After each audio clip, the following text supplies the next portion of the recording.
Hello বন্ধুরা, কেমন আছো তোমরা? আজ আরও একটা দুর্দান্ত রেসিপি নিয়ে চলে এলাম।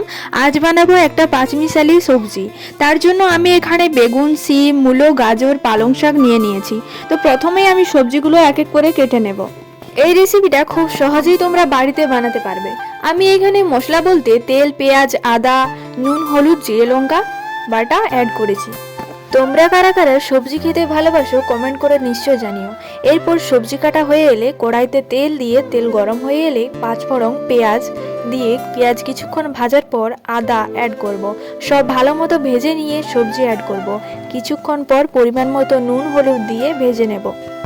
এরপর একটুখানি ভাজার পর ঢাকা দিয়ে দেব সবজিটা যাতে সেদ্ধ হয়ে যায়। বন্ধুরা, সবজিটা যখন হাফ সেদ্ধ হয়ে যাবে তখন জল দিয়ে দেব।